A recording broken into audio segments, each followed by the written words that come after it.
जय हिंद। स्वागत है आप सभी को एक बार फिर से अपनी YouTube channel Surya life education system में। आज के इस महत्वपूर्ण वीडियो में हम विशेष जानकारी देने वाले हैं भारत का नामकरण और भारत का नामकरण किस प्रकार से हुआ। ठीक है, तो इस बात को पहले समझते हैं। तो देखिए, भारत एक महान देश है। भारत क्या है? एक महान देश है। यहाँ की सभ्यता एवं संस्कृति उतनी ही पुरानी है जितनी की मानव उत्पत्ति है। भारत एक महान देश है। यहाँ की सभ्यता एवं संस्कृति उतनी ही पुरानी है जितनी की मानव उत्पत्ति। भारत की विशालता के आधार पर इसे उपमहाद्वीप की संज्ञा दी गई है। भारत की विशालता के आधार पर इसे उपमहाद्वीप की संज्ञा दी गई है। इसका प्राचीन नाम आर्यावर्त था। राजा भरत के नाम पर इसका नाम भारत वर्ष पड़ा। राजा भरत के नाम पर इसका नाम भारत वर्ष पड़ा। वैदिक आर्यों का निवास स्थान सिंधु घाटी में था। पर्शिया आधुनिक ईरान के लोगों ने सबसे पहले सिंधु घाटी से भारत में प्रवेश किया। वे लोग स का उच्चारण ह की तरह करते थे तथा वे सिंधु नदी को हिंदू नदी कहते थे। इसी के आधार पर इस देश को हिंदुस्तान नाम दिया। ये लोग सिंधु के बदला रूप हिंदू यहाँ के निवासियों के लिए भी प्रयोग करते हैं। जैन पौराणिक कथाओं के अनुसार हिंदू और बौद्ध ग्रंथों में भारत हेतु जम्मू द्वीप का प्रयोग किया गया। भारत के लिए प्रयुक्त इंडिया शब्द की उत्पत्ति ग्रीक भाषा के इंडोस से हुई है। यूनानियों ने सिंधु को इंडस तथा इस देश को इंडिया शब्द की उत्पत्ति ग्रीक भाषा के इंडोस से हुई है। यूनानियों ने सिंधु को इंडस तथा इस देश को इंडिया कहा है। जेम्स अलेक्जेंडर ने अपने विवरण में हिंदू का ह हटाकर देश को इंदु नाम से संबोधित किया था। बाद में परिवर्तित होकर यह इंडिया हो गया। भारत के संविधान के अनुच्छेद 1 के अनुसार भारत अर्थात इंडिया राज्यों का संघ होगा। India that is Bharat shall be A union of state शब्दों को स्पष्ट किया गया है। तो ये था आपको जो है भारत का नामकरण किस तरह से हुआ था। ठीक है, उसके बाद यह नेक्स्ट है कि भारत की स्थिति व विस्तार। भारत की स्थिति व विस्तार क्या है?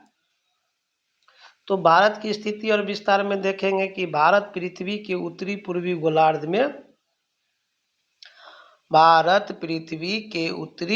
गोलार्ध में 8 डिग्री 4 मिनट से 37 डिग्री 6 मिनट उत्तरी अक्षांश तथा 68 डिग्री 7 मिनट से 97 डिग्री 25 मिनट पूर्वी देशांतर के मध्य स्थित है।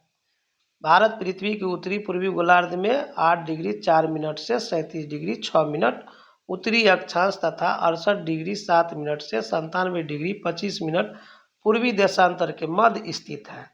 भारत का भौगोलिक क्षेत्रफल 32,87,263 वर्ग किलोमीटर है, जो विश्व के कुल क्षेत्रफल का 2.43% है।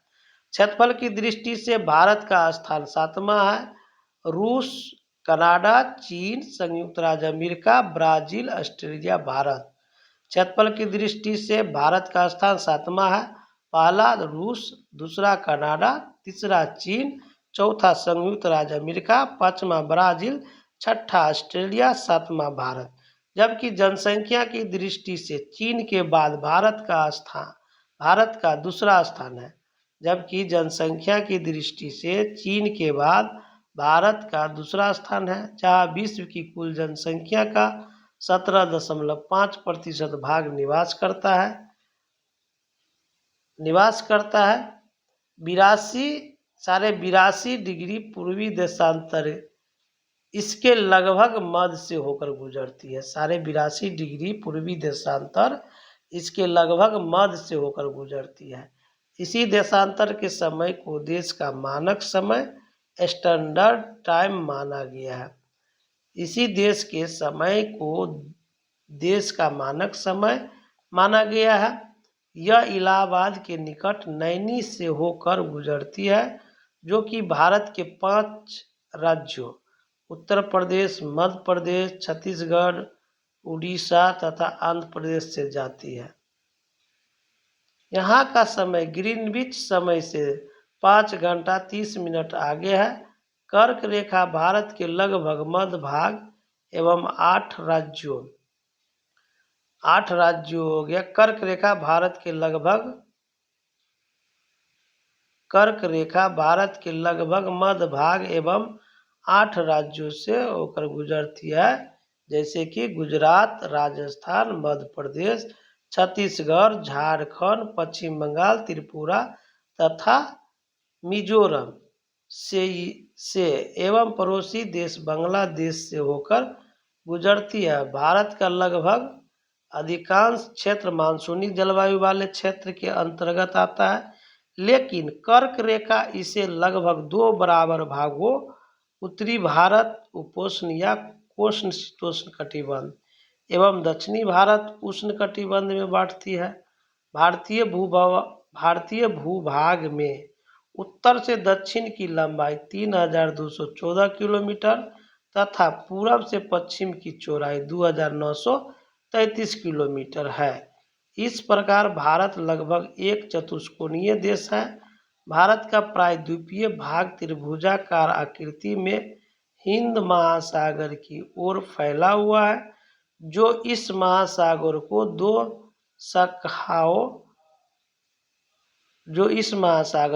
शाखाओं अरब सागर तथा बंगाल की खाड़ी में विभाजित करता है। हिंद महासागर और उसकी शाखाएं अरब सागर व बंगाल की खाड़ी क्षेत्र में भारत की तटीय सीमा बनाती है। इसकी तटीय सीमा की लंबाई 15,200 किलोमीटर है तथा मुख्य भूमि की तटीय सीमा की लंबाई 6100 किलोमीटर है। द्वीपों सहित देश की कुल तटीय सीमा की लंबाई 7,516.6 किलोमीटर है। इस प्रकार भारत की कुल सीमा 22,716.6 है। 15,200 प्लस 7,516 को जोड़ेंगे तो 22,716 आएगा किलोमीटर। ठीक है। गुजरात की तटीय सीमा सबसे लंबी है क्योंकि इसमें सर्वाधिक क्रीक है। भारत का दक्षिणतम बिंदु इंदिरा पॉइंट है, जो ग्रेट निकोबार द्वीप समूह में 6 डिग्री 45 मिनट उत्तरी अक्षांश पर स्थित है। पहले इसका नाम पिगमेलियन पॉइंट था। यह भूमध्य रेखा से 876 किलोमीटर दूर है। 2004 में हिंद महासागर क्षेत्र में भूकंप से उत्पन्न हुई सुनामी के कारण इंदिरा पॉइंट का बड़ा समर्थन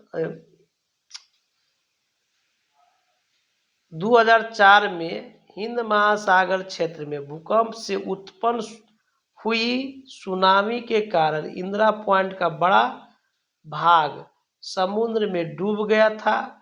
इंदिरा पॉइंट और इंडोनेशिया के बीच ग्रेट चैनल है। भारत की मुख्य भूमि उत्तर में कश्मीर इंद्राकौल से दक्षिण में कन्याकुमारी 8 डिग्री 4 मिनट उत्तरी अक्षांश तमिलनाडु तक और पूरब में अरुणाचल प्रदेश किवीथू से पश्चिम में गुजरात गौरमोता या ग्वारमोती तक फैली है। भारत का सीमांतवर्ती क्षेत्र आगे समुद्र की ओर 12 समुद्री लगभग 21.9 किलोमीटर तक फैला हुआ है। मिनिकॉय व लक्षद्वीप के मध्य 9 डिग्री चैनल, मालदीव व मिनिकॉय के मध्य 8 डिग्री चैनल तथा लिटिल अंडमान और कार निकोबार के मध्य 10 डिग्री चैनल स्थित है। तो आशा करते हैं कि इस पीडीएफ के माध्यम से भारत के बेसिक जानकारी आपने जान गए हैं। यदि जानते थे पहले से तो और अच्छी बात है, अगर नहीं जानते हैं तो इस वीडियो को देखेंगे और अपने दोस्तों के बीच शेयर करेंगे ताकि आपको वीडियो को सुनने के बाद याद हो। अभी तक चैनल को सब्सक्राइब और लाइक नहीं किए तो जल्दी से सब्सक्राइब और लाइक बेल आइकन पर प्रेस करना ना भूलें ताकि आपका प्रत्येक वीडियो का नोटिफिकेशन मिलते रहेगा। तो आज की वीडियो में इतना ही। जय हिंद।